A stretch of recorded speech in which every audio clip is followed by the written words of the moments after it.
termasuk resort, pendidikan, jualan langsung dan gaya hidup dan mempunyai pejabat di lebih 30 buah negara. Saksikan temu bual berkenaan. So, Dato Sri, what do you think will be the new normal for businesses after COVID-19? Clearly, there are many things that are going to change, and some of them are going to be long-term. The thing that I see happening most is that within a very short space of time, we have adapted to the world of the internet. Just the other day, I was talking to a chairman of a bank who was telling me that prior to the MCO, their ATMs were fundamentally 90% of their business. Within a very short space of time, 2 weeks after the MCO, the ATMs are gathering cobwebs, and it's all internet banking today. In my own experience, we are an e-commerce based company. So primarily, e-commerce has become the face of our company right now. And moving forward, the new norm will require us to embrace the millennial concept. You see, up to now, we have been to a lesser or greater extent ignoring the millennials because we think that this will take another 10 or 20 years before they kick in, the millennials and the centennials and so on. What has happened is social media is now the only way to communicate. So grandparents are communicating faster than anyone else. We have all adapted and adjusted and accommodated a brand new world. That will remain. So that is definitely one of the new normals that I anticipate. Maybe you could explain to us what this new, the millennials, the centennials, what do they bring when it comes to businesses, when it comes to e-commerce? What new values do they bring to your business or to businesses around the world? The millennials are a lot more comfortable transacting online. They have absolutely no problem looking at a product, assessing it, immediately checking the reviews, going and flipping through their own social networks to find out about a product, and then making a decision and buying it online. Whereas, we belong to a generation where we must pick up the, product, feel it, touch it. A millennial could buy a durian online. Now, you don't see ourselves doing that. We mesti bau. We have to hold it and smell it, So there are many changes in that respect, and some things that we have to learn from them. And speaking of changes, during this MCO, many companies are implementing work from home. How has it worked out for your company? Are there new learnings that you can share with us, or best practices that you can share with us and businesses watching this right now? We have found that working from home is a very cultural experience, and it is culturally distinct from country to country and office to office. We have somewhat in the region of 30 to odd offices around the world. So within ASEAN itself, it is very different. The cultural experience dictates the productivity of the workforce. So in Malaysia, because perhaps of our schooling and the British school system and everything else, a 9-to-5 existence is somewhat necessary, particularly for the great majority of the workforce who need something just like our school system has worked. Mesti ada rotan. But unfortunately, the world has changed at a tremendous rate right now, and we are all working from home. So what has happened is that a greater responsibility has shifted to them. To deliver, on time, deliver to deadlines and deliverables that have been demanded of them. And these things are all being maintained while they're sitting at home and working from a sarong, you see. And it's a mental attitude that hasn't yet totally caught up. But I do expect it to grow phenomenally in the next, few months or weeks or years, sorry. But what do you suggest the government do to increase consumer and business confidence post-MCO? Is there pain points that you want the government to address immediately before the end of the MCO? The biggest problem will be that it is the SMEs. The SMEs are going to be the hardest hit, and they are the backbone of the economy. The bigger corporations, the large corporations will probably survive and get through this with less of an impact. But the SMEs, many of them will be totally destroyed. They will be obliterated. And for them to pick up the pieces and come back again is something that the government should look at ways and means of supporting. So it is loans, it is looking at their fundamental business projects and advising them, putting them back on their feet. We are a culture of SMEs. We go to the food court to eat. So basically, all of those guys are going to be hit hard. The Pasar Malams, Pasar Tani, they don't have anything to carry them over for 2 to 3 months. They will actually suffer. So this is what is going to be a fundamental problem. But looking at where we are right now, where the government has announced measures to help the SME, and I'm going to play the devil's advocate and say, but the MCO is just for maybe 6 weeks, for a month, for 6 weeks. Will that be enough to obliterate the majority or the SMEs that you mentioned earlier in Malaysia right now? Let me put it to you this way. It's already been 6 weeks, more or less. And as we stand right now, they have already taken a hit. There are many shops or little businesses, enterprises that have already closed down or on verge of bankruptcy. So another 6 weeks would totally wipe them out. And this is not something unusual only to Malaysia. This would do the exact same thing in the entire ASEAN region. Indonesia would be far worse hit, and so would the Philippines. But definitely here in the Malaysian context, I would say to you that this is something that is going to be very serious, because it is the SMEs that drive the industry. It is the SMEs that are the lifeblood of an economy, any economy. So there has to be a lot more thought given to this. Yes. So that is true. If I could just add one more question with regards to the SME, do you think the things that we discussed earlier, the e-commerce, the work from home, would the SMEs be more open to that, and would that help their businesses, or it's different? Practice altogether, this would probably be much better for the big corporations as opposed to the SMEs. What do you make of that? Totally, I totally feel. Not only are they embracing it, they are changing much faster than we imagined. As a matter of fact, I mean, right now, for instance, I buy my vegetables literally online, and it's not coming from a supermarket. It's coming from the Pasar Tani people themselves. You see, they are basically saying, over a phone call or over the internet, what they have.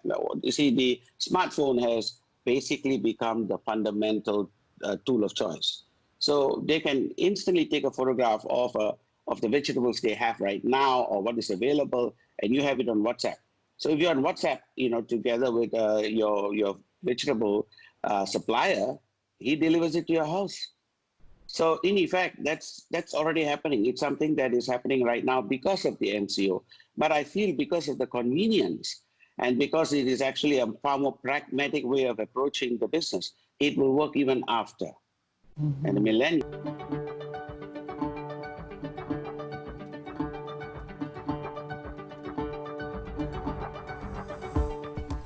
Saya berharap pengambilan kaki tangan baru ini akan dapat dibuat dengan segera supaya semua hospital di negara kita mempunyai kaki tangan yang mencukupi untuk menangani penularan wabak COVID-19.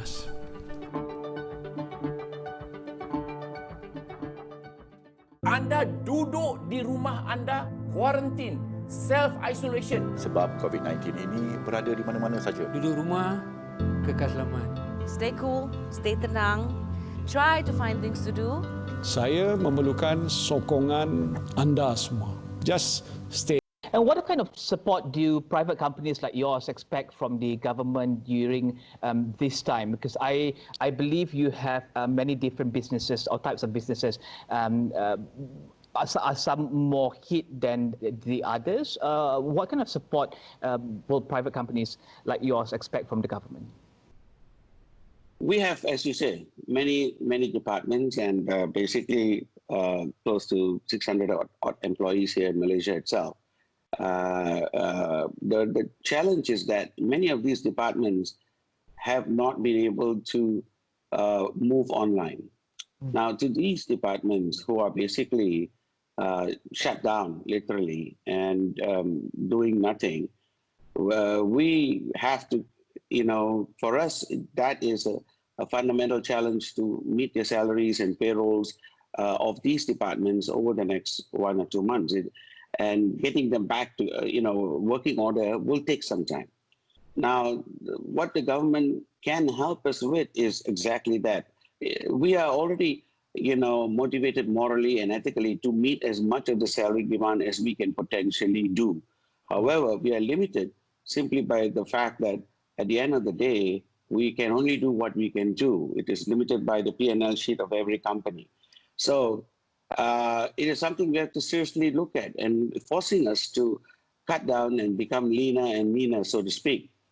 Unfortunately, if we do not get help from the government, and if this MCO continues, then it will be far more drastic in its impact. So help in terms of payroll assistance, would that be correct, Dato Sri? Well, partly, but more importantly also is to take a look at the labor laws. The labor laws in Malaysia are particularly stringent, and we have had no problem with it so far because the economy has been great. But labor law has to be also effective in terms of the employer as opposed to the employee. So we are very heavily weighted towards the employee to protect the employee. Now, in this circumstance, it's the employer that needs protecting. It's the smaller groups of employers who are going to start again, who need to be given every assistance they can. And being able to amend the labor laws to allow us to be able to function, to, let's say, work out a furlough or no pay leave for a certain amount of time without breaking the law. All of these things are very important. We must be able to have that option. We can do that in Singapore. We can do that in Hong Kong. But in Malaysia, we have to, basically work with the employee. And in many cases, that's a problem. Maybe before we go to the last question, I can ask you, what are some of the lessons that you've learned because of the MCO or during the MCO with vis-a-vis running the company and getting the company through a period like this in the future? Can you share with us your top learning from this MCO? I think one of the most fundamental things is essentially companies don't succeed, people succeed. So it's your people that are the backbone of the company. And if you have been building the right teams, so to speak, then whether they're in the office or they're in the home or in the marketplace or anywhere else, they will function. And building that relationship, building that communication skills, and having the leadership, which is a fundamental thing at this point. They need to see that leadership as well, because when these challenging times, they are also shaken up. They also don't know what the future is going to hold for them. They need to be able to look and see the leadership and be confident and comfortable that, hey, this ship will sail. Then they are going to work with you. So being able to communicate with them effectively and on a constant basis is critically important. And it's all about the teams that you build, because it's teams that take you to the top. And it's only teams that can make you survive. You cannot do it alone. And Dato Sri, you have offices around the world in more than 30 countries, if I'm not mistaken. How do you think the global economy will change post-COVID-19? Are you looking at maybe different markets, different changes, different new norm? How will the global economy as a whole change post-COVID-19? It is exactly as you said. It is my own expectation that even neighboring countries will react differently to the new norm. And economically, they will take a longer time to recover. They can take a shorter time to recover. Each of it will depend on each country's reaction to this COVID-19 situation. The fact, for instance, that some countries took a little too long to bring the lockdown into place has affected them tremendously. And this is going to affect them when they come back up. So eventually the new norm, so to speak, will change the axis from the west to the east. If you take a look at the eastern economies and the eastern countries, particularly in the Far East, China, Japan, Hong Kong, so on, they have actually been faster on the uptake, faster on reacting, faster on controlling this and managing this, and this is going to give them the edge down the road. So the 2050 anticipation of the IMF and the World Bank, where they anticipated the power axis or the economic axis moving from the west to the east, will already happen. And it has been sped up because of this current situation, this current scenario. So I would imagine that when we come out of it, eventually a 2050 environment will kick in, and it will be the Far Eastern economies, the Asian millennium, that will truly start off. We have been more disciplined. We have reacted to this in a far better manner, and that's going to be our biggest asset moving forward. And how do companies like yours prepare for that? I know 2050 is still many, many years away, 30 years away, but how will companies like yours lay the strong foundation to prepare for 2050? Well, the first thing is that we have to accept the new norm, which is essentially, which we have done. We are an e-commerce company, so for us to survive in the world of the internet is normal. So we now have to expand upon that. We have to move faster, we have to react faster, and so that would be the first thing. The second is that we are already an Asian-based company, and it is the Far East that's going to be the hub of change moving forward. China will be a very strong, significant influence in times to come. They have actually led the way in coming out of COVID-19, and the world is looking towards China right now for assistance. So in a way, China and these, if you look at it's almost like in concentric circles coming out of China, Japan, Taiwan, Hong Kong, Singapore, all of these, including Malaysia, have an opportunity now essentially to basically take advantage of this, because the world will be coming back to its feet. This is not the first time we have been hit by a pandemic. It's almost every 100 years, if you look at it. 1918 to 1920 was the Spanish flu, and 50 million people died. So if we were to take a look at that, we're actually quite lucky this time, because our fatality rate and the mortality rate of COVID-19 is actually considerably less. So in a way, we should look at it as a blessing, and look forward to a future that will be challenging, different, but certainly a future that will help us move on to a different track. On that note, we thank you very much, Dato Sri. Thank you.